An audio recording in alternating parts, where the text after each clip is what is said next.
बिस्मिल्लाहिर्रहमानिर्रहीम, अस्सलाम वालेकुम। प्रोग्राम से थिएटर में खुश आमदीद। मैं हूँ आपकी मेज़बान अना यूसुफ। उम्मीद है आप सब लोग ठीक ठाक होंगे। प्रोग्राम के बाकायदा आगाज़ में सबसे पहले आज का पैगाम। नहमदुहु व नुसल्ली अला रसूलिहिल करीम, अम्मा बाद, वक़ाल अलैहि सलातु वस्सलाम, वल्लाहु फ़ी औनिल अब्दि मा कानल अब्दु फ़ी औनि अख़ीह। रसूल अकरम सल्लल्लाहु अलैहि व आलिहि वसल्लम ने इरशाद फरमाया, अल्लाह ताला उस वक्त तक बंदे की मदद करते रहते हैं जब तक बंदा अपने भाई की मदद में मशगूल रहता है। और मेरे भाइयों, मेरी बहनों, इस वक्त हमारा मुल्क पाकिस्तान 70% पानी में डूबा हुआ है। आओ मिलकर उनकी मदद करें, आओ मिलकर मदद करें। अगर हम उनकी मदद करेंगे, अल्लाह रब्बुल आलमीन हमारी मदद फरमाएंगे। अल्लाह रब्बुल आलमीन मुझे भी, आपको भी, पूरी उम्मत मुस्लिमा को उनकी मदद करने की तौफ़ीक़ अता फ़रमाए। व आखिरु दावाना अनिल हम्दुलिल्लाहि रब्बिल आलमीन। आमीन सुम आमीन। ये था जी आज का पैगाम, आज की अच्छी बात। और कल की अच्छी बात क्या थी कि पाकिस्तान की जानिब से मैं तो ये कहूँगी कि मैच जो कि लग रहा था कि पाकिस्तान नहीं जीत सकता, एकदम से ऐसी बाजी पलटी और मैं कहती हूँ वो जो कहते हैं ना एक्चुअली जादू हो गया। लेकिन ज़बरदस्त खेल रहा, जीत पाकिस्तान का मुकद्दर बनी। हमारे साथ हमारे रिपोर्टर मौजूद हैं अली रामे और अली साइद साहब ने ज्वाइन किया। अस्सलाम वालेकुम, क्या हाल चाल है आपके? ये मनाजिर दोबारा देख के तो एंजॉय आप उसी तरह से कर रहे थे जैसे कल वाले मैच का दोबारा से हम आगाज़ ही देख रहे हैं। अली आपसे स्टार्ट कर लेते हैं, क्या कहेंगे? देखिए, पाकिस्तान का सबसे पहले तो इन्होंने जो अपना एक टॉस जीत कर फील्डिंग के ऊपर आए, ये भी एक अच्छा फ़ैसला था इनका बॉलिंग अटैक ज़बरदस्त था। बॉलिंग बहुत इन्होंने अच्छी की, एक स्कोर को एक रोक के रखा। तो अब दूसरी बात आती है बैटिंग पे तो एंड पे आके तो मैच जो है वो ऐसे ही था कि वो दिल के मरीज़ वाले लोग हैं वो मैच मत देखें, ये वाली सिचुएशन थी। लेकिन नसीम शाह के 2 छक्के वो वाकई मैच को बहुत आगे ले गए। और उसके बाद जो हमने हमारी जो मुखालिफ टीम है उनके शायकीन को भी देखा, उन्होंने किस तरह से उनका बिहेवियर था, उनका किस तरह से रवैया था। ओवरऑल टीम ने अच्छा खेला और हमने सिर्फ एक टीम को बाहर नहीं किया। हमने अफगानिस्तान को भी बाहर किया, फिर हमने भारत को भी बाहर। वो 2 छक्के जो हैं वो 2 टीमों को बाहर ले गए हैं। बेसिकली हो ये रहा था कि बॉल लो रह रही थी विकेट जो पिच पे थी ना, तो एक टाइम था जब इफ्तिखार और शादाब खेल रहे थे तो मैच थोड़ा वो फंस रहा था। तो वहाँ पे शादाब ने 2 ओवर्स में अच्छी बैटिंग की और अच्छी हिटिंग की। उसके बाद ये बड़ी चीज़ वाज़े हो गई थी कि पाकिस्तान के कोर्ट में मैच आ गया। लेकिन उसके बाद जिस तरह विकेटें गिरी तो सारे ही मायूस हो गए। बल्कि मेरे साथ जितने भी मैच देख रहे थे उन सब ने मैच देखना बंद कर दिया था। मैं देख रहा था, मैं कह रहा था कि चूँकि एंड पे होता ये है कि जो आते हैं ना टेल एंडर्स, तो वो हार्ड हिटिंग करते हैं, उनका वो रोकने का तो कोई चक्कर नहीं होता। और मोस्टली ये होता है कि उनके कभी बैट को एज लग के चौका हो जाता है, कभी छक्का हो जाता है। लेकिन नसीम शाह ने जिस कॉन्फिडेंस के साथ छक्के मारे हैं, जिस प्रेशर में छक्के मारे हैं, हो सकता है आसिफ अली होता तो उस तरह छक्के ना मारता। इतनी छोटी सी एज में हमेशा उनके कैरियर पे बहुत बड़े स्ट्रेट पे मारे, फुल टॉस पे। और वो मैं फिर उसके बाद वो सुन रहा था और राशिद लतीफ़ जो थे वो बोल रहे थे, वो बता रहे थे कि बेसिकली नसीम शाह और खुश दिल जो थे वो बहुत ज़्यादा जज्बाती थे। जब मैच ख़त्म हुआ है और आपने वो देखा होगा, वो कह रहे थे कि ये चूँकि बॉर्डर पे आपस में खेलते हैं अफ़गानी प्लेयर्स के साथ ना, ये चूँकि जब लोकल क्रिकेट खेल रहा होता है बंदा, क्लब क्रिकेट खेल रहा होता है, तो कह रहे थे कि इनका आपस में बड़ा इंटरेक्शन है, इसलिए ये बहुत ज़्यादा जज्बाती थे कि इनकी पहले भी एक दूसरे के साथ लगती है। अच्छा। तो ये दूसरी बात ये है कि अफ़गानी जो है वो बड़े अरसे से इंतज़ार कर रहे हैं कि एक तारीखी फतह जो है वो उनके नाम हो। और कल वो बिल्कुल समझें कि एक नवाला उनके मुंह में था और वो नसीम शाह ने छीन लिया है। और पाकिस्तानी सब लोग बड़े मायूस बैठे थे। अब हम सब कहते हैं कि हम देख रहे थे, हम ये कर रहे थे। क्रिकेट की रूह से देखा जाए, जिस तरह मैं क्रिकेट खेलता रहा हूँ, उसका सारा अगर देखा जाए तो बिल्कुल ऐसे लग रहा था कि ये मेरा ख्याल है माइनस चांसेस थे। लेकिन 9 विकेटें गिर जाने के बाद अली, मतलब कोई तस्वुर भी नहीं कर सकता कि जीत और प्रेशर कुछ मैच देखा और मैंने टीवी ऑन किया, लेकिन सिचुएशन इस तरह की नहीं थी कि मैच देखा जाए। मैंने नमाज़ पढ़ी, मैंने कहा नमाज़ पढ़ के जो रिज़ल्ट आएगा बाद में देख लेंगे। वो मेरे घर खैर में बड़ा नमाज मैंने पढ़ ली। नमाज के बाद ना वो सोसाइटी में वो सीटियाँ बजना शुरू में, यार खैर हो सी। अब मेरे अंदर वो तजस्सुस पैदा हो गया, यार चेक तो करो हुआ क्या है। फिर मैंने ट्विटर पे देखा नसीम शाह यू ब्यूटी, मतलब ये आप अंदाजा करें कि विद इन सेकेंड लोगों ने स्टेटस व्हाट्सएप पर, ट्विटर पर, मतलब नसीम शाह के पिक्चर्स, मैं तो अंदाजा नहीं कर सकती लोग इतनी जल्दी कैसे इतने एक्टिव होते हैं कि बस मोबाइल फोन हाथ में। मैंने फिर टीवी ऑन किया, टीवी पे देखा ये पाकिस्तान, ये देखें ये सीरीज और ये मैच जो है ये नसीम शाह को हीरो बनाएगी। मैंने वही कहा कि उनकी, मैं कहती हूँ हिस्ट्री में लिखा जाएगा। मैं अभी हमारे प्रोड्यूसर हैं उमैर, मैं उनसे डिस्कस कर रहा था, रात को बाहर मैच देख रहे थे तो बाबर आजम आउट हुए और उसके बाद फ़खर आउट हो गए। तो मैंने उनसे कहा, मैंने कहा यार आज लगता नहीं है कि पाकिस्तान जीत जाए।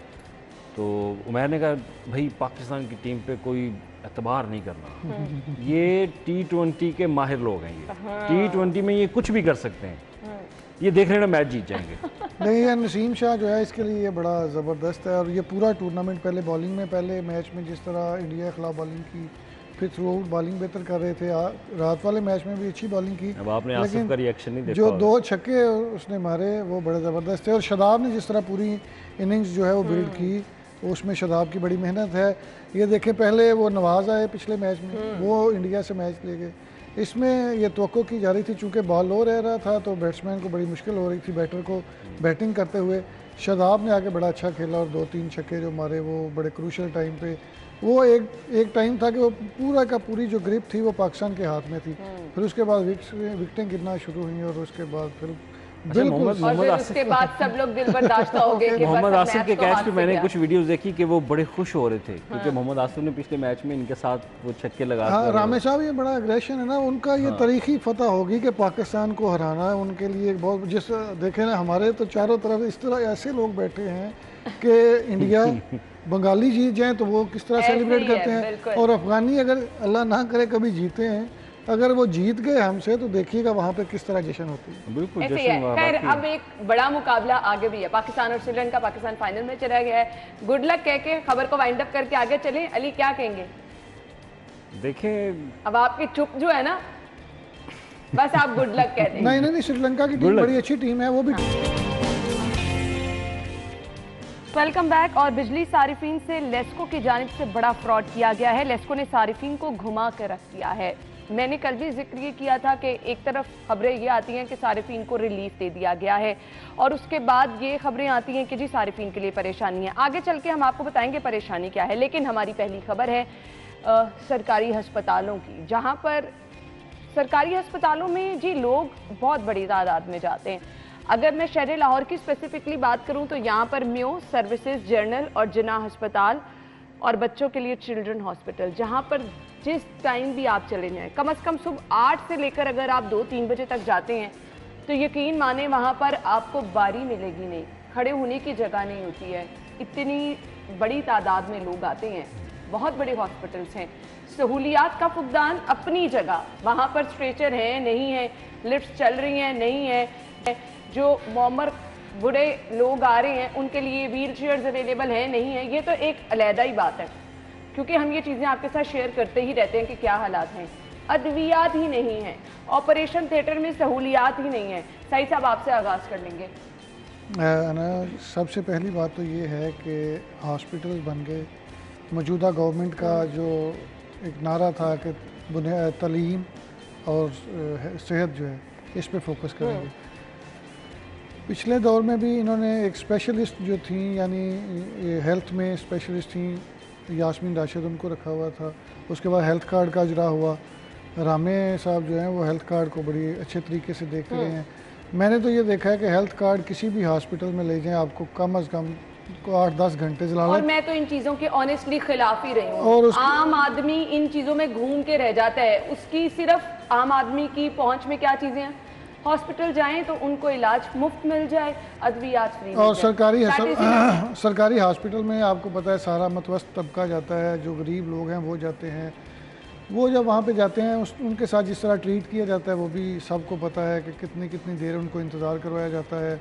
मैंने अक्सर देखा है डॉक्टर्स जो हैं वो दूसरे कमरों में बैठ के गप्पे हाँक रहे होते हैं, लेकिन बाहर मरीज़ों की लंबी लाइनें लगी होती हैं, और जिस तरह वो सरकारी हॉस्पिटल में उनका चेकअप होता है वो भी आपको देखना है इंतहाई मिजरेबल अभी कुछ कंडीशन दिन है। पहले हमारी एक कलीग है उनकी मदर जनरल हॉस्पिटल में थी, सो वो स्ट्रेचर पे लेकर कॉरिडोर में है और उस बेचारी के उस टाइम जज्बात थे अली, उसने पोस्ट लगाई और वो कह रही है कि मेरी मदर यहाँ पर कितनी देर से हैं, ना तो कोई वार्ड में शिफ्ट कर रहा है और ना ही डॉक्टर को यहाँ चेक करने के लिए आ रहा है, फालिज की मरीज़ा उसकी मदर, और कोई वहाँ सुनने वाला नहीं था। आप अंदाज़ा करें। नहीं, वहाँ पे वार्ड में आप देखें बिल्लियाँ घूम रही होती हैं, चूहे घूम रहे होते हैं, सफाई के इस तरह की सिचुएशन होती है कि इंतहाई वो जो मिजरेबल कंडीशन होती है। और उसके बाद अगर अद्वियात के हवाले से बात की कर ली जाए तो इसी गवर्नमेंट जिसका ये स्लोगन था कि जो अवाम है उसके अच्छी तालीम होनी चाहिए, सहूलत सेहत के अच्छे इंतजाम होने चाहिए, तमाम ये हकूक़ देने चाहिए,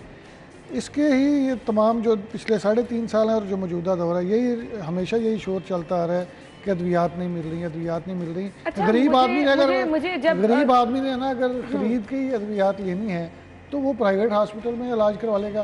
वो तो इसलिए जाता है कि उसके पैसे उसके पास होते नहीं हैं, वो बच जाएंगे, इसलिए वो सरकारी हॉस्पिटल का रुख करता है। जिसके पास अल्लाह पैसे ताला वो तो रहम करे, मैंने जो सरकारी अस्पतालों के हालात देख लिए हैं, मैं तो हर टाइम ये दुआ करती हूँ कि अल्लाह ताला किसी को किसी तकलीफ में मुब्तला ही ना करे कि उन्हें इन अस्पतालों का। अच्छा, ये खबर पढ़ने के बाद ना एक सवालिया निशान उठता है कि हर साल आप बजट में 25 से 30 अरब रुपए इन मेडिसिन के लिए एलोकेट करते हैं, तो फिर वो 25 से 30 अरब कहाँ जाते हैं? ये तो हेल्थ डिपार्टमेंट को, गवर्नमेंट ऑफ पंजाब को इसका जवाब देना होगा कि आप बताते हैं बजट के अंदर कि ये बजट में कि आप लोग बजट में इतना पैसा रखते हैं, आपकी मेडिसिन कहाँ जाती है? कोई चेक एंड बैलेंस रखता है कि इन पैसों की अद्वियात खरीदी भी गई है कि नहीं है? वो मेडिसिन जस्ट वो मेडिसिन खरीदी जाएंगी जो कि एक आम रूटीन में जो इस्तेमाल हो रही है इमरजेंसी के तौर पर।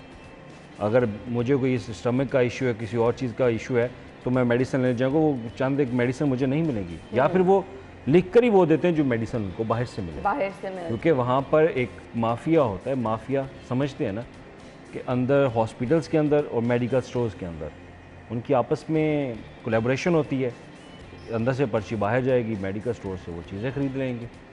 तो सवाल ये निशान है कि गवर्नमेंट की गुड गवर्नेंस किधर है? फिर परवेज़ लाई साहब, चौधरी साहब, वज़ीर आला पंजाब, अब इनको नोटिस लेना चाहिए कि अद्वियात की फराहमी जो है, क्योंकि हमजा शहबाज जब आए थे उन्होंने आती सबसे पहले ऐलान यही किया था कि अद्वियात मुफ्त मिलेंगी, लेकिन फिलहाल कैंसर के पेशेंट की अद्वियात नहीं मिल रही हैं, हेपेटाइटिस के मरीजों की अद्वियात, और यहाँ तो ये तो हॉस्पिटल्स की बात हो रही है, वो तो अगला फेज है ना कि वो कैंसर के मरीजों को अद्वियात नहीं मिल रही है। अस्पतालों से फ्री आके पेशेंट लेके जाते थे, इन्हीं बिल्कुल लेके जाते थे, बिल्कुल लेके जाते थे। अब तो ये वाली जो बुनियादी चीजें हैं वो नहीं मिल वो रही। हमजा शहबाज ने बाकायदा कैबिनेट में अप्रूव करके उसका मुआहदे की अप्रूवल दे दी, लेकिन दोबारा इनकी पीटीआई की गवर्नमेंट आई है तो उसके बाद इन्होंने वो मुआहदा मनसूख कर दिया। न जाने क्या इशू है इनको। डॉक्टर यास्मीन राशिद खुद डॉक्टर हैं, हेल्थ की मिनिस्टर हैं, वो दफ़ा रब्ता करने की कोशिश की है। यही चीज़ें हम उनसे जानना चाह रहे हैं ना कि क्यों लोग परेशान हैं। बस उनका बयानिया और है, बयानिया और है, तो उसके पीछे लग के वो हर चीज़ों को वो भूल चुके हैं। उनको पता है कि अवाम उनके साथ है, वो कुछ भी करें। उन्होंने अवाम के दिमाग के अंदर ये चीज़ डाल दी है कि कोई भी आपके खिलाफ बात करेगा, हमारी हुकूमत के खिलाफ बात करेगा, वो झूठ बोल रहा है। इस तरह का प्रोपेगेंडा, इस तरह का माइंडसेट लोगों का बना दिया है कि अगर कोई सच भी बोल रहा है वो नहीं, आप झूठे हैं। आप ये बात कर रहे हैं, मतलब कुछ तो नौजवान ऐसे हैं लड़ने पर आ जाते हैं। ऐसे ही है। अगर उनसे लॉजिक के साथ बात कर ली ना, उनसे जवाब मांग लिया, तो इससे कितनी आपको सिर्फ नौजवान नहीं, खवातीन भी जो है वो भी सही कह रहे हैं आप। और इस तरह अगर एज ए जर्नलिस्ट हम किसी से बात करें, वो फौरी बात करने लो, आप लफाफा साफी, ऐसे ही है। बर्दाश्त नहीं रही, तो फिर आप किस तरह से उनको कहेंगे कि जनाब ये काम गलत हो रहा है? वो कहेंगे नहीं, काम ठीक हो रहा है, आप तो गलत रिपोर्ट कर रहे हैं। मुझे सिर्फ कोई शहर का ऐसा सरकारी हॉस्पिटल बता दें जहाँ पे मरीज जाते हैं और उनको फौरी तौर पे चलें, इंतजार करना, लाइनों में लगना इज नॉट अ मैटर। वो तो आप अगर जा रहे हैं, रश है, तो आपको इंतजार करना पड़ेगा। आपको कोई डॉक्टर आराम से बात कर रहा है, देख रहा है, सवाल ही पैदा नहीं होता। आपको आपके मर्ज के इलाज वहाँ पर जल्दी प्रोवाइड किया जा रहा है, सवाल ही पैदा नहीं होता।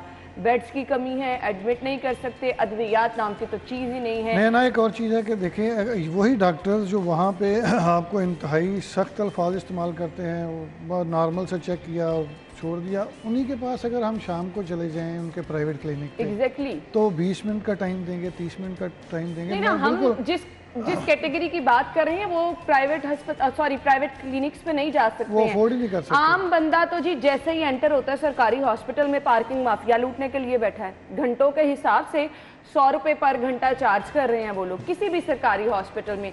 उसके बाद जी क्या है, अगर आप देखिए, मैं इस चीज़ के खिलाफ नहीं हूँ, पार्किंग फीस होनी चाहिए, मैं इस चीज़ के हक में हूँ। ये हर जगह पर ऑन अपनी रिसोर्सेज होने मान चाहिए। लेना, चलिए होनी चाहिए ना, फिर एक जगह पे फिक्स भी तो रखें। अगर आप पार्किंग फीस नहीं लेंगे तो लोग इस तरह पार्क करेंगे कि आपको जगह नहीं मिलेगी ना।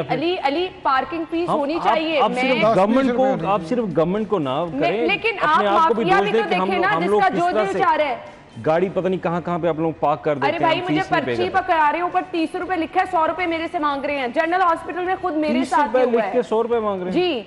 मैंने उनको दिखाया कि ऊपर 30 रुपए लिखे, आप मेरे से 100 रुपया किस चीज का मांग रहे हैं? तो फिर क्या बताया उसने?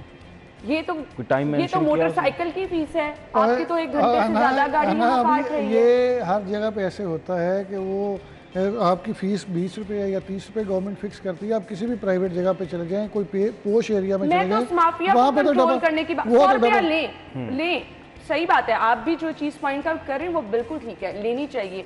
लेकिन ये माफिया जहाँ 100 रुपया पर्ची पे लिखा है वहाँ 200 रुपया मांग रहे हैं। देखिए, अगर वो एक्स्ट्रा पेमेंट ले रहे हैं तो इस पर लाहौर पार्किंग कंपनी को नोटिस लेना चाहिए, डिस्ट्रिक्ट गवर्नमेंट को नोटिस लेना चाहिए। अच्छा, और आप हॉस्पिटल्स की बात कर लें, सबसे पहले ज़रूरत है आपको इंफ्रास्ट्रक्चर की। आप हॉस्पिटल को अच्छा इंफ्रास्ट्रक्चर दें, उनको वहाँ पे जो अफरादी कुव्वत है, HR है, वो उनका कंप्लीट करें। आपको पता है कितनी MSc नहीं है, हज़ारों असामियाँ खाली पड़ी हुई हैं इस सर। और हमें साहब वो हम दोनों ने हज़ारों असामियाँ खाली। तो मैं गवर्नमेंट की बात कर रहा हूँ, तो गवर्नमेंट आम आदमी को कोई लेना देना नहीं है। स्ट्रक्चर बेहतर करें।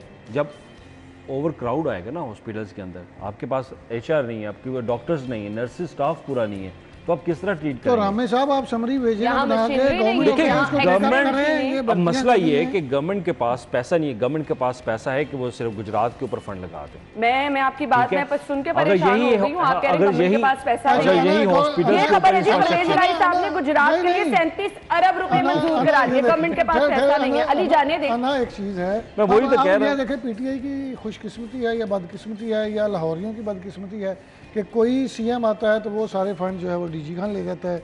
वो इस तरह एहसास महरूमी का शिकार है कि भाई लाहौर जो है वो पूरे पाकिस्तान की फेस है। यहाँ पे सारी दुनिया के लोग आते हैं, वो देखते हैं।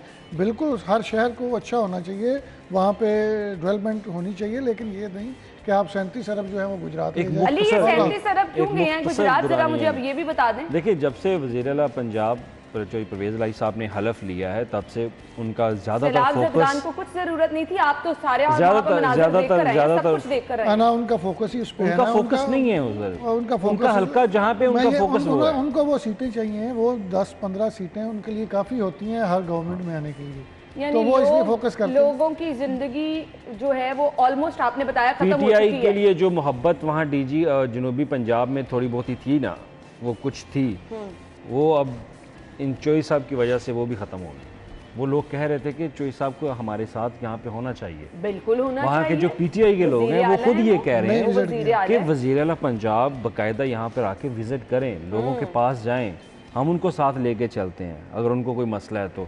लेकिन वहाँ के लोग ये एहतजाजन वो कह रहे थे कि ये हमें मायूस किया खान साहब ने। वहाँ पहुँचाई, कुछ चीज़ें वहाँ पे पहुँचाई। देखिए, चीज़ें पहुँच रही हैं। कौन पहुँचा रहे हैं? चीज़ें पहुँच रही हैं। नहीं, देखिए, अब मैं वहाँ पे होके आया हूँ, मैंने जो चीज़ें देखी मैं आपको वो बताऊँगा। वहाँ पे आपकी गवर्नमेंट भी काम कर रही है, PDM में वो भी काम कर रहा है, हर डिपार्टमेंट के अलग अलग वहाँ पे रिलीफ मेडिकल कैंप वगैरह लगाए हुए हैं, क्योंकि ये मैंने मुख्तलिफ कैंपों में जाके ये चीज़ें देखी हैं। अशद ज़रूरत जो वहाँ पे है वो इस वक्त टेंट और जो विंटर के गैजेट्स हैं, आपको लिहाफ चाहिए, सर्दी की आपको रज़ाई वगैरह चाहिए, ब्लैंकेट्स चाहिए आपको, वो ज़रूरत है। नहीं है ना, राशन की बात, राशन मुखैर हजरात ने जो राशन दे दिया ना, कुछ लोग शिकवा भी करते हैं कि उन तक राशन नहीं पहुंचा, लेकिन मैं उन लोगों की बात कर रहा हूँ जो इन लोगों का शुक्रिया अदा करना चाहते हैं कि उन्होंने जो राशन भेजा वो भी आला क्वालिटी का राशन। कहते हैं हमने कभी इस तरह का राशन नहीं खरीदा। I must appreciate, बहुत ये मैं बड़ा खुश हुआ, मैंने कहा मुखैर हजरात इतना लोगों को कर रहे हैं। कुछ चीजें वहाँ पे नेगेटिव, ये देखें, ये मुखैर हजरात जो है उनका यही काम है कि वो जो एक सिचुएशन बनी है उस हिसाब से लोगों के साथ वो राशन भेज रहे हैं, बुनियादी चीज़ें भेज रहे हैं। लेकिन जो बहाली का काम है वो गवर्नमेंट के ज़िम्मे है। वो गवर्नमेंट के, अब वो चूंकि गवर्नमेंट बहुत बड़ा प्रोजेक्ट होगा, उसमें गवर्नमेंट आपने क्योंकि इतने बड़े देहात, इतने बड़े अब सर्वे लोगों के नुकसान हो सब गए सर्वे हैं, शुरू हो गया, घर बह गए, सर्वे गाड़ियाँ करेंगे। चली गई। अब गवर्नमेंट मवेशी पता चले क्या गए। करी, गवर्नमेंट की स्ट्रेटजी बिल्कुल ठीक है, मुझे अच्छी लगी उनकी। वो अब चीज़ें स्टॉक करना शुरू कर दी उन्होंने, क्योंकि अब मुखैर हजरात अपनी चीज़ें पहुँचा रहे हैं। हत्ता कि कुछ ऐसे इलाके हैं जहाँ पर रसाई नहीं है, वो लोग एक टाइम का खाना खा के सो रहे हैं, ऐसे भी इलाके मैंने वहाँ पे देखे।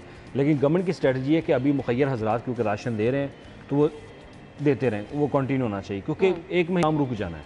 सही। फिर गवर्नमेंट के ऊपर जिम्मेदारी है, फिर गवर्नमेंट अपनी स्ट्रेटजी अपनाएगी और तब तक उनका सर्वे मुकम्मल हो जाएगा। फिर वो जो बाहर लोग, प्रोफेशनल लोग आके बैठ गए ना दूसरों का हक करने के लिए, फिर वो उनको नहीं छोड़ेंगे। फिर वो घर जाके लोगों को जो वाकई जिनको जो हकदार हैं उन तक वो राशन पहुंचाएंगे। जब गवर्नमेंट की रिस्पॉन्सिबिलिटी आएगी तब वो इन लोगों को सही तरह से फैसिलिटेट कर सकते हैं। 2010 में बहुत बड़ा चैलेंज है। 2010 में भी सैलाब आया था तो वहाँ के मुकामी लोगों के मुताबिक ही मैं आपको बात बता रहा हूँ, उन्होंने कहा गवर्नमेंट ने बहुत अच्छा उन्होंने मैनेज किया था। लेकिन उस वक्त हुकूमत थी इनकी शहबाज शरीफ साहब की, और वहाँ के लोगों का वो कह रहे थे कि 2010 में सैलाब आया, शहबाज शरीफ यहाँ से हिले नहीं थे। वो ऐसे ही है, शहबाज शरीफ बार बार विजिट करते थे, कहते उनका प्रेशर जो था, उस प्रेशर में उनका जो है रिहेबिलिटेशन का प्रोग्राम था वो बहुत जल्द मुकम्मल हो गया। शोबाजियों का नाम दिया जाता था ना कि वो ये उन लोगों का मौका, मैं तो जामपुर कभी नहीं गया। कम लोगों के काम तो आ जाते ना देखे ना, जब आपका हेड है स्टेट का वो वहाँ पे होगा, चाहे शोबाजी कह लें जो मर्जी कह लें, उसका एक इम्पैक्ट तो आएगा ना, आप लोग बेहतर। और आप यकीन माने कि इस वक्त में इस तरह से कोई आला ओहदेदारान पहुंच जाए, अली आपने तो देखा होगा लोगों को ऐसे होता है जैसे जिंदगी मिल जाती है भाई, लोग खुश होते हैं आके सर पे हाथ कोई रखते हैं तो ऐसे होता है जैसे उनकी मुश्किल हल हो गई है। बिल्कुल ऐसी है। तो ये हुकूमत की जिम्मेदारी होती है। आप अपनी सियासी लड़ाइयों में पड़े हुए हैं, ये वक्त नहीं है। इस वक्त मैं ये कहूँगा कि जो लोग गवर्नमेंट की टीम है, NGOs हैं, मजहबी जमातें हैं, उन लोगों को मोटिवेट करें, उनका मोरल डाउन ना करें। मैंने वहाँ पे बहुत सारी चीज़ें देखी है, लेकिन मैंने सोचा कि मैं अभी से अगर नेगेटिविटी मैंने शो की ना, तो लोग जो पीछे से राशन भेज रहे हैं वो लोग रुक जाएंगे। रुकना नहीं, आप रुके मत, आप उन लोगों का ख्याल रखें। अब कोशिश ये करें कि उनको विंटर्स के हवाले से, जो सर्दियों के हवाले से जो भी चीज़ें आप दे सकते हैं ना, वो वहाँ तक पहुँचाएं, क्योंकि वहाँ पे टेम्परेचर अब लो हो रहा है रात के टाइम, ठीक है, और रात के टाइम टेम्परेचर और उनके पास छत नहीं है, उनको टेंट्स की अशद ज़रूरत है।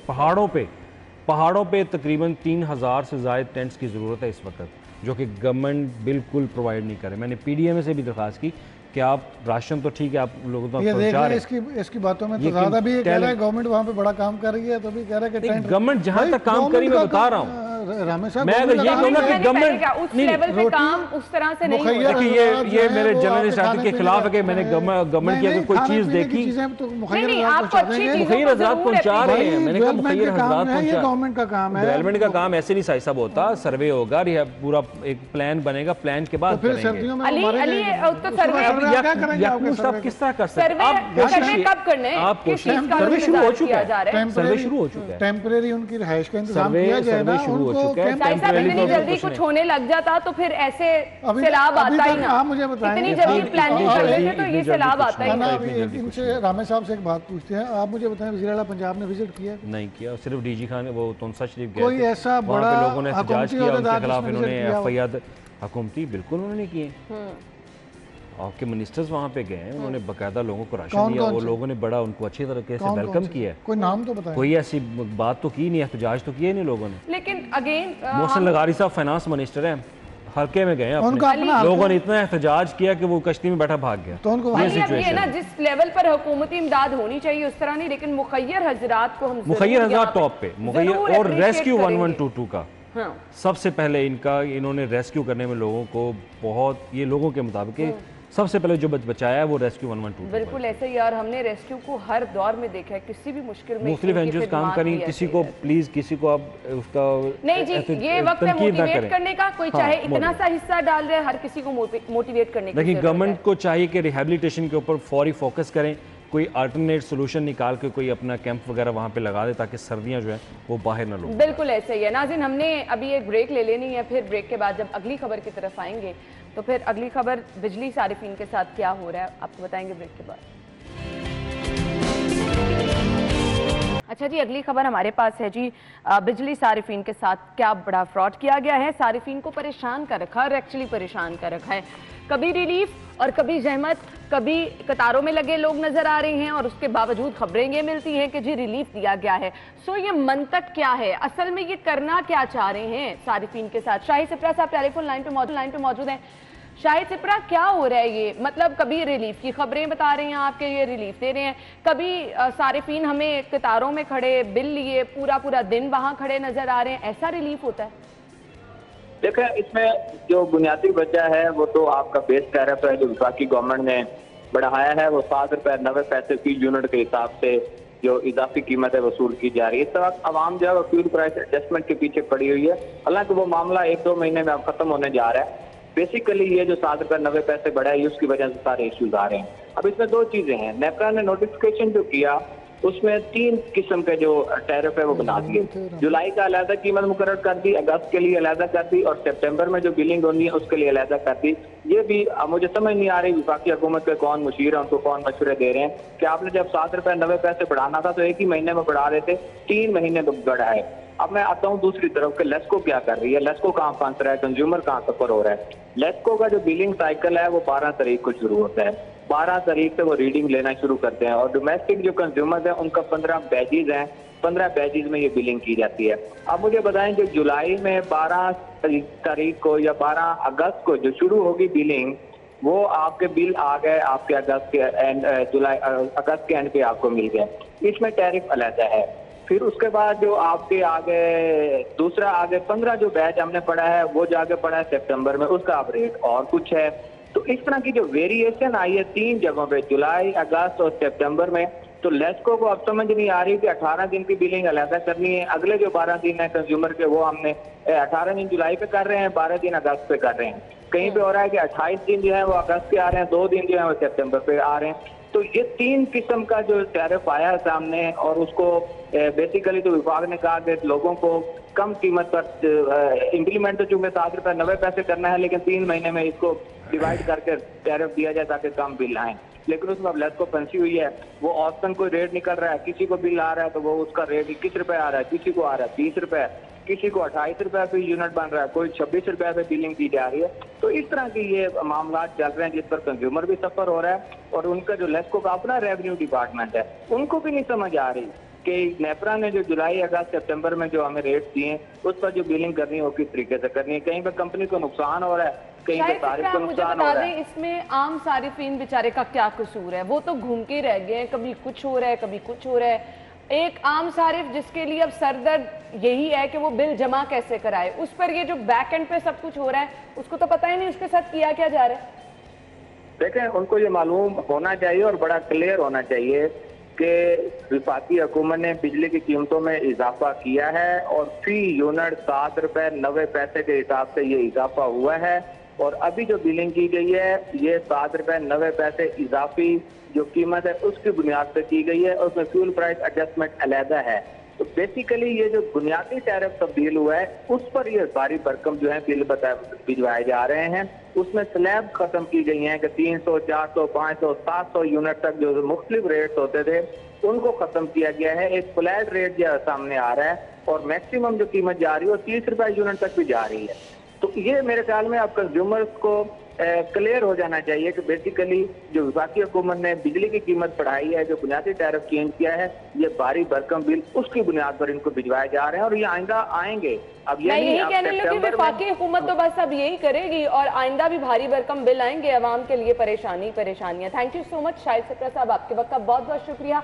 एक तरफ तो सबसे बड़ा मसला ये है कि जी लाइट आती नहीं है, लेकिन अब ये मसला नहीं अली, मेरे ख्याल से ये ब्लेसिंग है कि लाइट नहीं आ रही, चले आपकी लाइट कम इस्तेमाल ही होगी। ऑनेस्टली स्पीकिंग मुझे नहीं इस बात पे आ गई है कि लाइट नहीं आती है, अच्छी बात है नहीं आती, ये ब्लेसिंग है, सीरियसली अच्छी बात है। सर्दियों में नहीं आनी चाहिए। बिल तो आ रहा है ना। हाँ बिल आ रहा है, बिल तो आएगा ना, सर्दियों में भी आने हैं, उसके लिए भी तैयार। अब लोड शेडिंग फिर शुरू होगी। मैं तो सिप्रा साहब का बीपर से हैरान हो गया। वो सकते में चलेगी। सकते में चलेंगे सीरियसली। एक और मजे की बात है, कल मैंने सोशल मीडिया पे एक पोस्ट वायरल हो रही थी, उसमें स्कूल की फीस थी, तो उसमें उन्होंने एक ऐड किया हुआ था कि वो जो पता नहीं कौन सा टैक्स 200 रुपये, यानी हर बच्चे की फीस में भी अब वो जो फ्यूल बिजली के बिलों में भी आपको टैक्स नजर आएंगे, बच्चों की फीसों में भी आपको टैक्स नजर आएंगे। बचत आप कर सकते हैं, सवाल ही पैदा नहीं होता, बल्कि मेरे ख्याल से अब हर दूसरा बंदा जो है ना वो कर्ज उठा के अपनी जिंदगी का गुजारा करे, ऐसे ही है, और कोई ऑप्शन ही नहीं रहेगी। थैंक यू सो मच, बहुत बहुत शुक्रिया। नाज़रीन ब्रेक, हेडलाइंस फिर आते हैं शो में। अपने न्यूज़ पार्ट में भी ये चीज़ें डिस्कस की कि इस वक्त सैलाब मुतासरीन इमदाद के मुंतज़िर हैं। रिहैबिलिटेशन का काम बहुत लंबा और बहुत मुश्किल है। सरवर फाउंडेशन की खिदमत किसी से ढकी छुपी नहीं है। हर दौर में दुखी इंसानियत की खिदमत के लिए जैसे सरवर फाउंडेशन पेश रही, चाहे बात की जाए सेहत की, चाहे तालीम की, चाहे ख़वातीन को रोज़गार के मौके फराहम करने की, और सबसे बड़ा काम जो कि सरवर फाउंडेशन की जानिब से किया गया, साफ पानी की फराहमी। मेरे ख्याल से ये बुनियादी ज़रूरत थी जिससे बहुत बड़ी तादाद में लोग महरूम थे और सरवर फाउंडेशन ने ये कारनामा अंजाम दिया। चौधरी मोहम्मद सरवर साहब के सर ये सेहरा जाता है। ऐसे में जब हमने देखा कि कोविड आया तो सरवर फाउंडेशन कभी भी हमें पीछे नज़र नहीं आई। तब हमने देखा कि चौधरी मोहम्मद सरवर साहब गवर्नर थे और राशन के ट्रक जिस तरह से मुतासिरा लोगों तक कोरोना के जो थे पहुंचाए जाते थे, वो किसी से ढका छुपा नहीं। 20 लाख लोगों में राशन तकसीम किया गया और बहुत बड़े लेवल पर इमदाद की गई। अब दुखी इंसानियत का जज्बा लेकर जिस तरह से सरवर फाउंडेशन सैलाब मुतासरीन के लिए काम कर रही है, वो खिदमत भी किसी से ढकी छुपी नहीं है। ये वक्त वो है जब हमने सियासत नहीं करनी, ये वक्त वो है जब हमने बहैसियत कौम इकट्ठे होकर अपने दुखी बहन भाइयों के लिए काम करना है, उनकी रिहैबिलिटेशन के लिए अब कुछ प्लान करना है। हमारे साथ स्टूडियो में हमारे मेहमान मौजूद हैं, चौधरी मोहम्मद सरवर साहब जो कि पैट्रन इन चीफ हैं Sarwar foundation. Pakistan development network को वो बाकायदा तौर पर ज़बरदस्त अंदाज में चला रहे हैं। उनसे जानते हैं कि अब जहां मुखय्यर हजरात बढ़ चढ़ कर हिस्सा ले रहे हैं, ऐसे में बहुत सारे लोगों की उम्मीदें सरवर फाउंडेशन से भी वाबस्ता हैं। ऑल्दो सरवर फाउंडेशन बहुत ज़बरदस्त काम कर रही है, लेकिन प्लानिंग्स क्या हैं उनसे जान लेंगे। अस्सलाम वालेकुम सर। जी वक्साम, क्या हाल चाल है? अल्लाह का शुक्र है। बहुत बहुत शुक्रिया। और प्रोग्राम के आगाज़ में सबसे पहले खिराज तहसीन पेश करना चाहूँगी। बिलाशुबा आप ही जैसे लोग हैं जो कि इस मुल्क को संभाला दिए हुए हैं, क्योंकि ये मुश्किल वक्त में जो लोग आगे होते हैं वही मेरे ख्याल से तमाम काम आगे चला सकते हैं, अदरवाइज तो मुमकिन नहीं है। क्या कहना चाहिए? जी पहले तो मैं थोड़ी सी ब्रीफ हिस्ट्री बताना चाहता हूँ। 1997 में मैं मेंबर ऑफ पार्लियामेंट यूके में बना था, तो उसके से पहले मैं हमेशा जितनी भी हमारी बड़ी ऑर्गेनाइजेशंस हैं चैरिटेबल, उनके लिए फंड रेजिंग करता था, उनको मदद करता था। तो फिर मैंने ये 2000 में सोचा कि क्यों ना मैं अपनी फाउंडेशन बनाऊं और अपना अस्पताल और स्कूल, एजुकेशन और हेल्थ में काम करूं। उस वक़्त तो मेरा पाकिस्तान आने का इरादा भी नहीं था, ना यहाँ से गवर्नर बनने का कभी सोचा भी था। तो माशाल्लाह उसके तहत हमने 2 state of the art hospital बनाए। और मैं आपको ये बताना चाहता हूँ कि जब मैंने रजाना में पहले अस्पताल के लिए ज़मीन ख़रीदी तो मेरे अपने अजीज़ जो यहाँ रहते थे वो कहते थे कि जी ये रजाना एक टाउन है, यहाँ तो लेडी डॉक्टर नहीं मिलती, आप यहाँ गायनोकोलॉजिस्ट कैसे ले आएंगे, स्पेशलिस्ट कैसे ले आएंगे, सर्जन कैसे लेके आएंगे। आपकी बात कट कर रही हूँ, बाहर जो लोग चले जाते हैं ना वो सब कुछ भूल जाते हैं। बाहर पूरी ज़िंदगी गुजारने के बाद भी यहाँ के लोगों के बारे में सोचना कैसे? देखें जी, I was born here, I was brought up here, और मुझे वैसे भी अपने लोगों से मोहब्बत है। और मैं तो जब बरतानिया में भी था तो मैं अपने बच्चों को हर साल पाकिस्तान भेजता था ताकि उसकी पाकिस्तान के साथ, पाकिस्तान के लोगों के साथ मोहब्बत जो है वो कायम रहे। तो फिर हमने जब अस्पताल बनाया तो वाकई बहुत I find it very difficult कि किस तरीके से डॉक्टर्स को लेके आए, सर्जन को लेके, it took me long time. लेकिन अब मैं विज़िट किया है पिछले महीने रजाना हॉस्पिटल को भी, और जो है चीचा वतनी में जो हमारा हॉस्पिटल है सरवर फाउंडेशन का, तो मैं सच्ची बात है हैरान हो गया कि वहाँ पर तमाम बेड्स ऑक्यूपाइड थी और बहुत से मरीज़ जो हैं मोर बेड्स ला के, और वहाँ पर जो है एक्सटेंशन का काम जो है वो माशाल्लाह शुरू हो गया है, क्योंकि बेड्स वहाँ पर काफ़ी नहीं है। फिर उसके बाद हमारा स्कूल की 1000 कैपेसिटी है, वो भी फुल है। तो अब तीनों जगहों पे हम एक्सटेंशन कर रहे हैं। उसके अलावा सरवर फाउंडेशन लाहौर में भी माशाल्लाह जो है काम कर रही है। जैसा कि आपने कहा कि पीने का साफ़ पानी मेरा पैशन है। जब 2013 में मैं गवर्नर बना था तो मैंने उस वक्त इशू पाकिस्तान के लोगों के सियासतदानों के एजेंडे पे नहीं था, लेकिन मैंने देखा कि 70% मरीज जो हैं, आई नो दैट टाइम कि आर्सेनिक मिला पानी पी रहे हैं, और पूरी उस पे आपने रिसर्च, इवन दाता दरबार में लोग गंदा पानी पी रहे हैं। बिल्कुल। तो मैंने वो मूवमेंट शुरू की। उसके बाद माशाल्लाह मुझे इस बात पे बड़ा फ़ख्र है कि NGOs के ज़रिए और आब पाक अथॉरिटी के ज़रिए मैंने 1.5 करोड़ लोगों को पीने का पानी पंजाब में जो है वो मुहैया किया है। तो जो कुछ मैं एक बात लोगों से कहता हूँ कि हम बड़ी बड़ी बातें करने की बजाय अगर हम सब अपने गिरेबान में झांकें कि मैंने क्या किया है, तो मैं हमेशा एक बात अपनी जो है हमेशा अकाउंटेबिलिटी हर रात को करता हूँ कि I am accountable for my action to Allah सुब्हान ताला। मुझे ये नहीं कौन क्या करता है, लेकिन मुझे अल्लाह ने इतनी इज़्ज़त दी है, मुझे अल्लाह ताला ने इतना बिज़नेस में कामयाबी दी है, चार्टेबल वक्त में काम दी है, इतने बड़े बड़े ओहदे दिए हैं। तो मैंने ये देखना है कि क्या मैं उन ओहदों को जस्टिफाई कर रहा हूँ लोगों की खिदमत करके। बिल्कुल। और यकीन माने कि मैं, लोग समझते होंगे कि शायद जब मैं गवर्नर था तो उस वक्त पाकिस्तान डेवलपमेंट नेटवर्क ने बहुत काम किया, सरवर फाउंडेशन ने बहुत काम किया।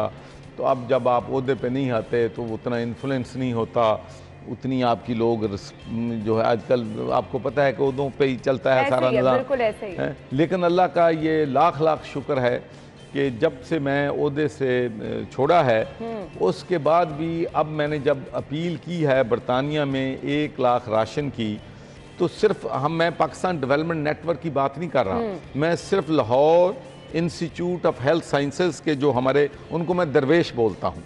ये 6-7 लोग हैं, मैं उनको दरवेश कहता हूँ, जो जब भी आफत आती है तो अपने दिल के दरवाजे खोल देते हैं। तो सरवर फाउंडेशन के साथ LIHS ने हमने अपना 1 लाख का टारगेट जो है वो अचीव कर लिया है माशाल्लाह। और हमारे जितनी भी, सबसे बड़ी बात यह है कि मैंने 2005 में भी काम किया अर्थक्वेक में, फिर मैंने 2010 के सैलाब में भी काम किया। मैं वहाँ से छुट्टी लेता था, लोगों के साथ रात गुजारता था, सैलाब वाले लोगों के साथ, अर्थक्वेक वाले लोग, और मुझे इसका बहुत ज़्यादा तजर्बा है। और मैं उस तजर्बे की बुनियाद पे जो मेरे भाई इस प्रोग्राम को सुन रहे हैं, मैं उनको कुछ बातें शेयर भी करना चाहता हूँ। जी ज़रूर। ये बहुत ज़रूरी है हमारे लोगों को। ये मोटिवेशन है, ये मोटिवेशन है। हम चाहते हैं कि आप प्रॉब्लम्स क्या हैं, हमारी चैलेंजेस क्या हैं, उनको हल करना। मिसाल के तौर पर जब अर्थक्वेक आया तो बहुत सारे लोग जो हैं हमारे चाहते हैं, जज्बा है कि हम अपनी गाड़ी में, अपनी ट्रांजिट वान में सामान लेके खुद जाएं, खुद लोगों तक पहुंचाएं। बिल्कुल, ये अच्छी बात है, लेकिन ये वर्केबल नहीं है। वो होता ये है कि ये जितने भी जाते हैं, पहली बात तो ये है कि इन हालात में जब जल्जला आया हुआ है, रोड्स ब्लॉक हैं, तो वहाँ पहुँचना नामुमकिन है, और ये सारा ट्रैफिक जो काम करने वाले लोग हैं उनके रास्ते में भी रुकावट। बिल्कुल सही कहा आपने। दूसरी बात जो है सैलाब में और यहाँ पर देखी, और बड़े मैं दुख के साथ ये कहता हूँ कि बहुत से अपॉर्चुनिस्ट लोग जो हैं, जो अफेक्ट ही नहीं होते सैलाब के या जल्जला के या किसी और डिज़ास्टर के, वो जाके अपने टेंट लगा के सड़कों पर बैठ जाते हैं और लोग वहाँ उनको दे के वापस आ जाते हैं। वो समझते हैं कि हम, अब भी मैं आपको बता दूं कि इन हालात में जिस प्राइस पे हम बना रहे हैं, वहाँ पर अफेक्टेड एरिया में आधी प्राइस पे वो चीज़ें बिक रही हैं। अच्छा, इसलिए कि वो लोग जो प्रोफेशनल हैं वो लोगों से इकट्ठे कर लेते हैं। इसलिए मैं लोगों से गुजारिश करूंगा कि देखें, अगर सरवर फाउंडेशन नहीं दे रहा, टॉप हमारी 15 टॉप ऑर्गेनाइजेशंस हैं जिनके बिहाफ पे मैं कह सकता हूं कि उनको दी हुई एक एक पेनी का हिसाब किताब जो हैं वो देंगे। मिसाल के तौर पर हम 6000 रुपीज़ में एक राशन पैक तैयार कर रहे हैं। अगर मार्केट में कोई और तैयार करेगा तो उसको 8000 रुपया कास्ट करेगा। सही। हम 6000 में वो इसलिए कर रहे हैं कि हम किसी को जो राइस एक्सपोर्टर है, हम उसको कहते हैं कि हमें राइस डोनेट कर दो। कोई चीनी वाला है, हम कहते हैं कि चीनी कर दो। तो जो डोनेशन इन काइंड आती है, या जिसको हम कहते हैं कि कॉटन बॉक्सेस हमने 100,000 चाहिए वो हमें डोनेट कर दो, किसी को कहते हैं हमने बिस्कुट डालने हैं, बिस्कुट फैक्ट्री वाला वो हमें दे दे, तो हमारी कास्ट कम हो जाए। तो हमें जो भी लोग 6,000 रुपीज़ डोनेशन एक राशन पैक की, जो कि एक महीने के लिए 6 लोगों के लिए काफ़ी होगा, वो 6,000 हमें देते हैं, लेकिन उसकी कास्ट ट्रांसपोर्ट के अलावा 8,000 है, फिर हम ट्रांसपोर्ट भी नहीं चार्ज करते। तो 100% जो डोनेशन हमें लोग देते हैं सर्वर फाउंडेशन को या हमारी दूसरी जमातों को, तो वो 100% अफेक्टीज तक पहुंचती है। तो मैं उनसे गुजारिश करूंगा कि हमारी पाकिस्तान डेवलपमेंट नेटवर्क में हमारी माशाल्लाह बहुत सी ऑर्गेनाइजेशन हैं, और मैं कभी भी, मैं यूके में गया जब मैं फंड रेजिंग कर रहा था तो मुझे लोग कहते कि किसको हम कहाँ पैसे दें, मैंने कहा जिसको आपका दिल माने उसको दो। बिल्कुल सर्वर फाउंडेशन को दो, अल खिदमत फाउंडेशन बहुत ज़बरदस्त काम कर रही है, LIHS बहुत ज़बरदस्त काम कर रही है, अखुवत बहुत ज़बरदस्त काम कर रही है, वहाँ पर अल खैर फाउंडेशन है, इमाम कासिम साहब यूके से सबसे पहले उनके खेमे लग गए थे यहाँ पर। तो ये हमारी टॉप जो ऑर्गेनाइजेशंस हैं ये बहुत ज़बरदस्त सब लोग काम कर रहे हैं, इनके साथ तावन करें।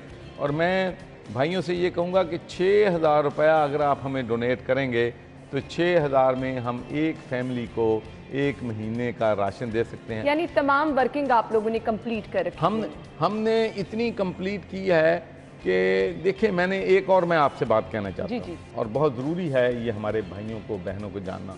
मैंने 2005 में काम किया, बिल्कुल मैंने जैसा कि पहले का 2010 में काम किया। रेंजर्स और पाकिस्तान आर्मी के जो जवान हैं ना, वो 24 घंटे में से 20 घंटे ड्यूरिंग डिज़ास्टर काम करते मैंने उनको देखा। मैंने पैसे इकट्ठे किए 1,000 मकानों के लिए, तो DG रेंजर्स यहाँ पर थे, तो उनको साथ लेके मैं मुजफ्फरगढ़ गया। तो एक मैंने गांव देखा, गांव में ले गए जिसमें सिर्फ मस्जिद की इमारत और एक स्कूल का एक कमरा बचा था, बाकी हर चीज़ जो है वो तबाह हो गई। मैंने कहा यहाँ तो चेक करने की, मॉनिटर करने की ज़रूरत नहीं है। मैंने उसको कहा कि कितने हाउसेज हैं यहाँ पे, उन्होंने कहा जी 300 घर थे यहाँ पर। मैंने कहा भाई सारे मैं फ़ंड करूँगा, तो आप प्लीज़ हमें DG रेंजर से कहा कि आप हमें रेंजर्स वालों से बनवा दें।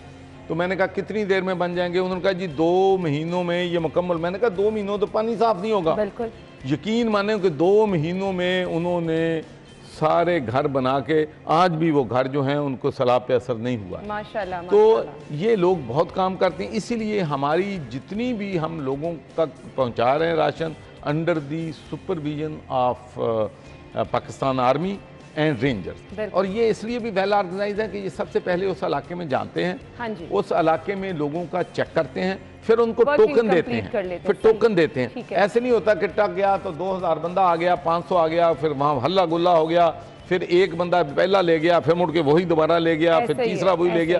तो बहुत वेल ऑर्गेनाइज हमारे मेडिकल कैंप सर्वर फाउंडेशन के, माशाल्लाह हमारे डॉक्टर सर्वर फाउंडेशन के फ्रंट लाइन पे मरीज़ों को देख रहे हैं, उनको दवाइयाँ फ्री दे रहे हैं, राशन पैक। उसके बाद हम इंशाल्लाह अखुवत और हम सब मिलके हम बहुत बड़ी कैंपेन घरों की लॉन्च करने वाले हैं कि अगर आप 1 लाख रुपया हमें देंगे तो हम उनको घर जो है बना के दे देंगे।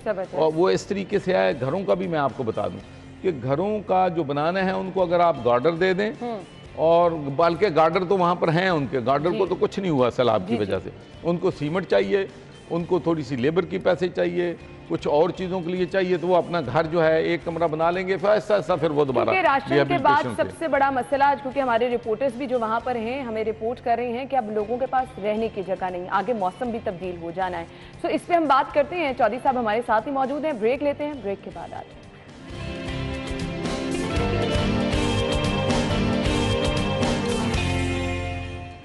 खुश आमदीद आपको एक बार फिर से कहेंगे। चौधरी मोहम्मद सरवर साहब हमारे साथ स्टूडियो में मौजूद हैं, और जिस तरह से सरवर फाउंडेशन इस मुश्किल वक्त में अपनी खिदमात सर अंजाम दे रही है वो हम आपके साथ शेयर कर रहे हैं। अब सैलाब ज़दगान के लिए राशन तो हर कोई पहुंचा रहा है, राशन के अलावा अब ज़रूरत है उन्हें रहने की जगह की, बिस्तरों की, रिहैबिलिटेशन, सबके माल मवेशी कारोबार सब तबाह हो गया, सिर्फ अब खाने तक बात नहीं है। क्या कहना चाहेंगे चौधरी साहब? देखिए जी, पहली तो हमने सोचना है कि जहाँ पर सैलाब नहीं आया है, जो लोग हम सैलाब से महफूज रहे हैं, हमें ये सोचना है कि वो भी हमारे भाई हैं, बहनें हैं, हम भी उनकी पोजीशन में हो सकते थे। तो जैसा कि आपने कहा है कि उनकी हर चीज़ जो है चली गई, ना उनके पास माल मवेशी हैं, ना उनके पास पर्सनल बिलोंगिंग हैं, यहाँ तक कि उनके जो नेट है मच्छरदानी भी नहीं है, और मच्छर की वजह से लोग जो है बेचारे काटे जा रहे हैं। तो वहाँ पर टेंट उनके पास नहीं है। तो इसके लिए जो हमारे NGOs हैं, हमारी प्रॉपर डॉक्टर अमजद साकिब के साथ मेरी 2 घंटा, जो हमारे चेयरमैन हैं पाकिस्तान डेवलपमेंट नेटवर्क के, उनके साथ मेरी जो है मीटिंग हुई है, जिसमें हमने पूरा प्लान और स्ट्रेटजी जो है कि इश्यूज़ क्या क्या हैं, उनको हल किस तरीके से करना है। इसलिए कि पहला इशू तो था कि फ़र्स्ट एड थी कि मेडिकल एड उन तक पहुंचाई जाए, और दूसरा राशन पहुंचाया जाए ताकि कोई भूख से लोग जो हैं वो ना मरे। अब उनके पास उन्होंने बिज़नेस ही हमने उनके शुरू करवाने हैं, उनके घर जो हैं वो भी हमने उनको बना के देने हैं। हुकूमत ने तो अनाउंस किया है कि जो घर जो है गया है उसको इतने लाख मिलेगा जिसका डैमेज हुआ है, लेकिन ये ब्यूरोक्रेटिक वक्त बहुत लग जाता है। बिल्कुल ऐसे। तो उसके लिए हमने ये प्लान हम कर रहे हैं कि जो लोग हमें जो है हम किसी को 1 लाख रुपया अगर देंगे, तो अगर गवर्नमेंट का पैसा उनको आ जाता है घर के लिए, तो फिर वो वैसा हम उनका कन्वर्ट कर देंगे कि वो अपना कोई छोटा मोटा बिजनेस या कोई कारोबार शुरू कर लें। लेकिन एक बात मैं आपसे कहना चाहता हूँ, ये एक परसेप्शन जो है पाकिस्तान के बारे में, हम जहाँ भी बैठते हैं हम कहते हैं यार असी है ही करप्ट हाँ, तो साडे नाल इदां दे हुक्मरान ने तो की करना। मैं आपको अपने 8 साल पाकिस्तान में 9 साल से मैं हूँ, उस तजर्बे की बुनियाद पे कहता हूँ कि इस मुल्क में जो अलीट है, जिनके पास दौलत के अंबार हैं, उन पे तो आप करप्शन का एलिगेशन लगा सकते हैं। ये अखुवत आपके सामने एक एग्जाम्पल है कि इन्होंने 4 मिलियन के करीब लोगों को 50,000, 1 लाख, 2 लाख के लोन दिए हैं। ये यूरोपियन कंट्रीज़ में भी जो लोन ऐसे होते हैं उनकी 100% रिटर्न नहीं है, यहाँ 99.9% रिटर्न है। बल्कि जिन लोगों को लोन देते हैं 50,000 का या लाख का, तो उसमें वो गरीब आदमी थोड़ी सी डोनेशन भी दे देता है। ज़बरदस्त। तो ये वो लोग हैं, और इंशाल्लाह जब हम इनको लोन देंगे, इनकी मदद करेंगे और लोग हमारी मदद करेंगे, तो इंशाल्लाह ये लोग सेटल हो जाएंगे। लेकिन एक बात मैं ज़रूर आज आपके तवस्सुत से अपनी कौम को, अपने मुल्क के लोगों को जो है अपनी एक व्यू पॉइंट ज़रूर देना चाहूँगा। हमारी कौम में बहरान बहुत आए। हमने देखा 2005 का ज़ल्ज़ला जब आया तो हमारा ख्याल था कि 10 साल लोग जो हैं बेचारे, सड़कें तबाह हो गई, पुल तबाह हो गए, हस्पताल, यूनिवर्सिटी, एवरीथिंग वाज डिस्ट्रॉयड। 6 महीनों के अंदर अंदर माशाल्लाह हमारी कौम अपने पाँव पे खड़ी होगी, इसलिए कि पूरी नेशन जो थी एक साथ मुत्तहिद हो गई। फिर दूसरा हमने 2010 में एक्सपेरिमेंट किया कि वो भी उस वक्त भी लोग जो थे उन्होंने अपने जनराष्ट्री भी की, ओवरसीज़ पाकिस्तानियों ने। मैं आपको बताना चाहता हूँ कि मैंने जब 2005 का ज़ल्ज़ला था तो मैंने एक मीटिंग बुलाई जिसमें 400-500 लोग बुलाए, 1 मिलियन पाउंड आधे घंटे में लोगों ने हमें डोनेट कर दिया। ज़बरदस्त, माशाल्लाह। तो ये जज्बा था। लेकिन और उसके बाद आर्मी पब्लिक स्कूल का हमने देखा कि पूरी कौम इकट्ठी हो गई कि ये दहशतगर्द भाई हमारे नहीं है, इनका मुकाबला करना है, और वो भी कामयाब हो गए।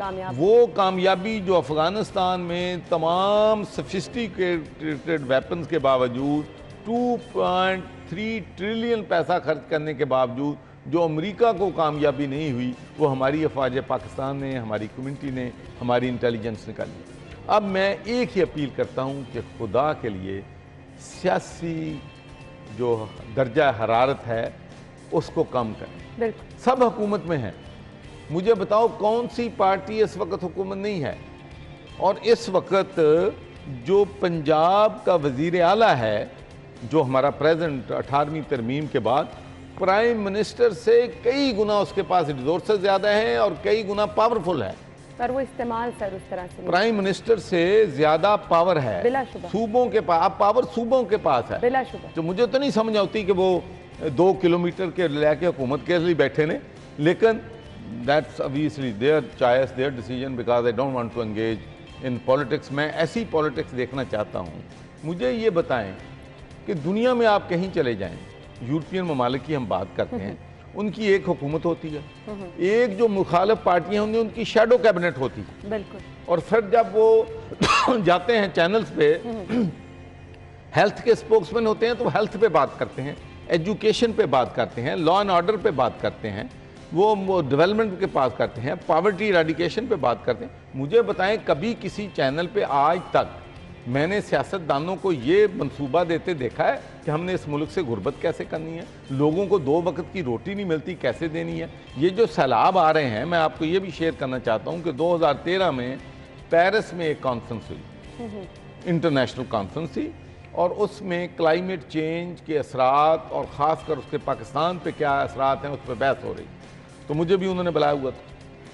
यकीन माने कि मैंने वहाँ पर, चूँकि 1 डे सेमिनार था, मैंने कोई 8-10 तकरीरें सुनी, तो जितना नॉलेज उनको मेरे मुल्क के बारे में था मुझे नहीं था।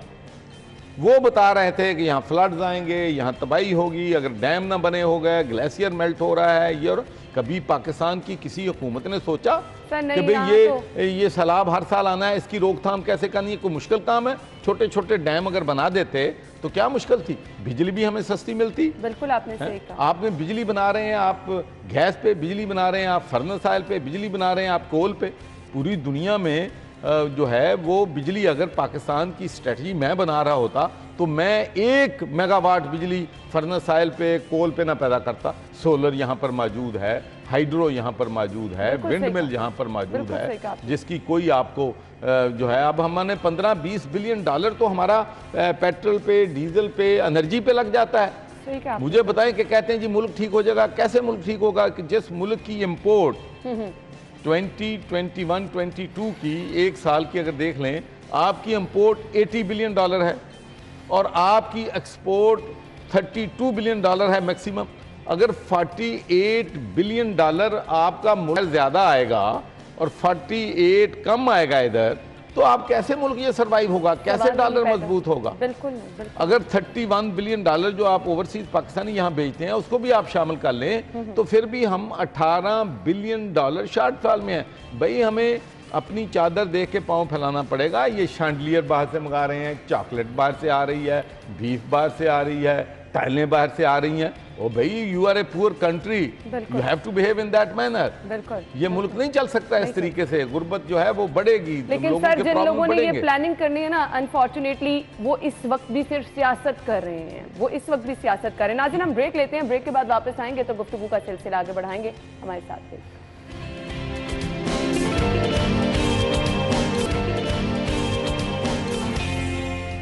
Welcome back. चौधरी मोहम्मद सरवर साहब हमारे साथ मौजूद हैं, गुफ्तगू का सिलसिला उनसे आगे बढ़ाएंगे। सर, प्लान अब बता दीजिएगा कि किस प्लान को आप आगे लेके चल रहे हैं? एक तो हमारा डोमेस्टिक प्लान है, ठीक है, कि किस तरीके से हम लोगों को राशन पहुंचाते हैं, किस तरीके से मेडिकल एड पहुंचाते हैं, किस तरीके से उनके मकानों की रिपेयर करते हैं या जिनके कम्प्लीटली वाश्ड हुए हैं उनको बना के देते हैं।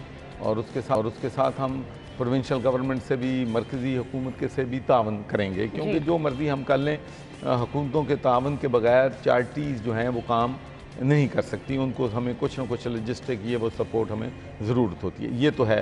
दूसरी बात मैं समझता हूँ कि वे फॉरवर्ड हमारा ये कि हमें इंटरनेशनल कम्युनिटी को पहले तो बताना है जी कि भाई ये जो क्लाइमेट चेंज है जिसके हम विक्टिम हैं उसमें हमारी कंट्रीब्यूशन क्या है। बिल्कुल 90% जो है क्लाइमेट चेंज की जो कार्बन एमिशंस हैं वो डेवलप्ड कंट्रीज जो हैं, रिच कंट्रीज कंट्रीब्यूट करते हैं टुवर्ड्स क्लाइमेट चेंज। सही। और हम 1% करते हैं। बिल्कुल सर, बहुत माजरत, यहीं से गुफ्तगू का सिलसिला आगे बढ़ाएंगे। एक अपडेट शेयर करनी है जी। तो हम गुफ्तगू का सिलसिला आगे बढ़ाएंगे। चौधरी साहब बता रहे थे कि क्लाइमेट चेंज से हवाले से जो मजीद अब आगे प्लानिंग है वो अब करने की ज़रूरत है। ये इंटरनेशनल कम्युनिटी को लॉबी करने की ज़रूरत है, उनको बताने की ज़रूरत है कि हमारा मुल्क 1% कार्बन एमिशन कंट्रीब्यूट करता है। बिल्कुल। और हमारी जो थ्रेट है क्लाइमेट चेंज की वो टॉप 5 कंट्रीज़ हैं उनमें से एक है। सही। सो हमारी जो नुकसान है ये हमारी ऑन मेकिंग नहीं है। सही। ये इंटरनेशनल कम्युनिटी की जो कार्बन एमिशन में कंट्रीब्यूशन है उसकी वजह से हम सफ़र कर रहे हैं। बिल्कुल। दूसरी बात हमें बताने की ज़रूरत है, जो कि मैंने वहाँ पर बरतानिया के पॉलिटिशियंस और यूरोपियन मेंबर ऑफ पार्लियामेंट से टेलीफोनिक भी रब्ते किए हैं, और मैं former prime minister Gordon Brown जो हैं, जो कि अपने यूनाइटेड नेशंस के एजुकेशन कमेटी के चेयरपर्सन हैं, उनसे भी मिला था। उनका बहुत शुक्रिया कि उन्होंने 50 करोड़ रुपया एजुकेशन के लिए मुझे उसी वक्त अनाउंस किया कि वो देंगे, और भी उन्होंने वादा किया है। और उसके साथ उन्होंने फिर अपने यूनाइटेड नेशंस, यूरोपियन यूनियन और सबसे वो राब्ते कर रहे हैं कि पाकिस्तान को, हम चाहते ये हैं कि देखें हमारा अब रिकंस्ट्रक्शन $10 बिलियन का नुकसान हुआ है। अगर उन्होंने $160 मिलियन की बात की है, ये तो लेस देन 2% है। एक तो हमारी पहली कोशिश ये होनी चाहिए कि we try to achieve maximum grant from the international donor. जो मल्टीनेशनल कंपनीज हैं उनसे, हुकूमतों के बहुत बड़े बजट हैं, उनको प्रॉपर तरीके से लॉबी करने की ज़रूरत है कि जितना हमारा नुकसान हुआ है, आप हमें जो अमदाद कर रहे हैं ये पीनट्स है। ठीक है। दूसरा, हमें ये करने की ज़रूरत है कि जो हमारी, अगर हम उनको कहेंगे कि हमारा डेट राइट ऑफ कर दो, तो वो ये इसको कबूल करने के लिए तैयार नहीं है।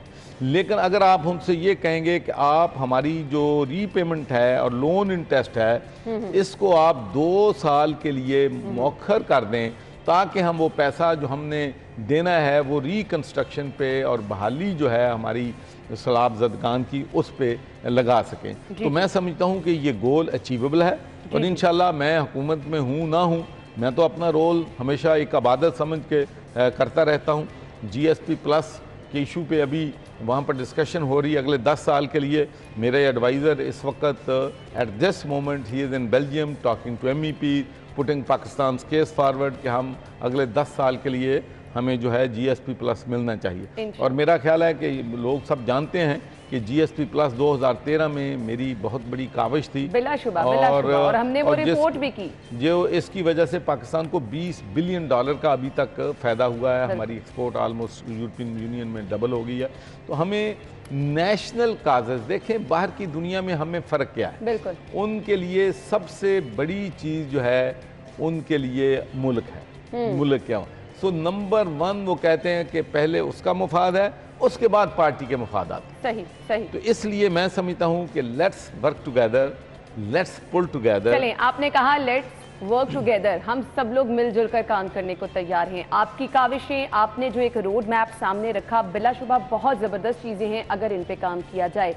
आपने बड़ी बड़ी NGOs का, फाउंडेशंस का, अखुवत का, अल खैर का, अल खिदमत का, सबका नाम लिया जो कि मिलजुल कर काम कर रहे हैं, सर्वर फाउंडेशन का। आपने इस हमारे सियासतदानों को भी अब हाथ रखने की ज़रूरत है। ये जो तमाम रोड मैप आपने बताया, उनका रोल भी यहाँ पर बहुत अहम है। देखें जी, हुकूमत के पास जो वसाइल होते हैं वो NGOs के पास तो नहीं हो सकते। बिल्कुल बिल्कुल। और मैं समझता हूँ कि अब हुकूमत को भी, सबको मिल के, मरकज़ी हुकूमत को, सूबाई हुकूमतों को, ये कैसे बहुत बड़ी ट्रेजेडी है। देखें, मेरा इस बात पे ये 40-50 साल पॉलिटिक्स में एक मैंने बात सीखी है कि इंडिविजुअल जितना मर्जी कर ले वो एक लिमिट है। बिल्कुल ऐसे ही है। लेकिन कलेक्टिव जब आप एफर्ट करते हैं, वर्किंग टुगेदर जो है, इससे आपके रिजल्ट प्रोड्यूस होते हैं। बिल्कुल आपने सही कहा। मुझे ब्रेक की तरफ जाना है, सो फिर मैं आपसे पूछूंगी कि इस लेवल पर, क्योंकि आप हुकूमत में रहकर भी सारी चीज़ें बहुत डीपली जान चुके हैं, हुकूमतों का रोल क्या होना चाहिए, वो हम चौधरी साहब से पूछेंगे। ब्रेक लेते हैं, ब्रेक के बाद आएंगे, हमारे साथ ही रहिएगा।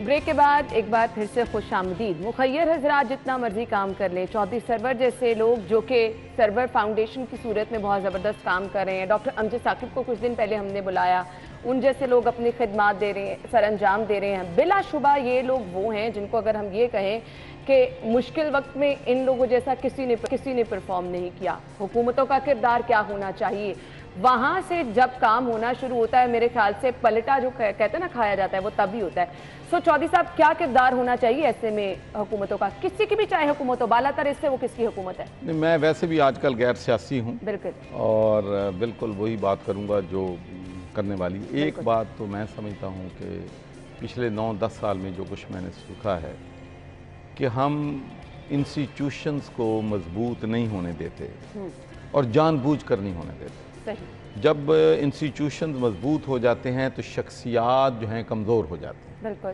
लेकिन यहाँ शख्सियात ऊपर हैं, इंस्टीट्यूशंस जो हैं, एक तो ये हमें इसका हल निकालना पड़ेगा कि अदारों को, इवन सियासी पार्टियां कमज़ोर हैं, वो लीडरों की मरहून मिन्नत है, पार्टियों में जमहूरियत नहीं।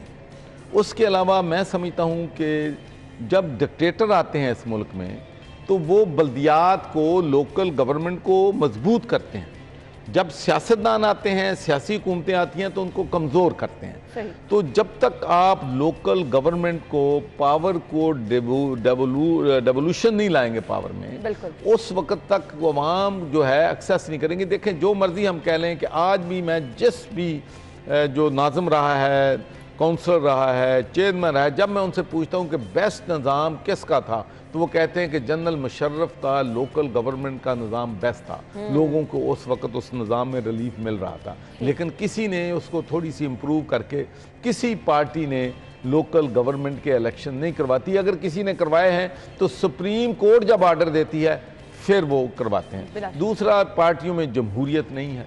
बरतानिया में कितने लीडर आए हैं, कितने चले गए हैं हमारी, और फिर जो वादा करते हैं वहां पूरा करते हैं। यहाँ वादा होता ही ना पूरा करने के लिए। यहाँ तो हमने ये सुना है, वो वादा ही क्या जो वफा। मैं आपको सिर्फ एक मिसाल देता हूँ कि स्कॉटलैंड में लेबर पार्टी ने 1997 में वादा किया कि हम स्कॉटलैंड को असेंबली देंगे, पार्लियामेंट देंगे, स्कॉटिश पार्लियामेंट देंगे। 1997 में इलेक्शन हुए, 99 में हमने स्कॉटिश पार्लियामेंट बना दी, वहां पर उनके इलेक्शन भी करवा दिए, फंक्शन करना शुरू कर दिया। यहाँ मुझे बताएं कि कौन सी हुकूमत है, पीपल्स पार्टी है, मुस्लिम लीग नून है, पीटीआई है, जिन्होंने साउथ पंजाब के लोगों से वादा ना किया हो कि हम आपका सूबा बनाएंगे। किसी ने सूबा नहीं बनाया। बिल्कुल। तो ये जो चीज़ें हैं, और लोग जब तक बनने के लिए तैयार हैं, सियासतदान उनको बनाते रहेंगे। मेरा तो कल कंक्लूजन। लेकिन सर, इस टाइम तो लोग इतने परेशान हैं कि उनको समझ ही नहीं आ रही कि वो क्या करें, कौन उनका वाली वारिस है, कुछ समझ में नहीं आ रही। खैर, मैं आपसे ये जानना चाहूंगी, जहां सरवर फाउंडेशन सैलाब जदगान की इतनी मदद कर रही है, वहां पे जो आपके दूसरे प्रोजेक्ट्स चल रहे हैं, हमारे पास सिर्फ 1 ही मिनट है, मुझे सिर्फ बता दें उनका क्या बनेगा।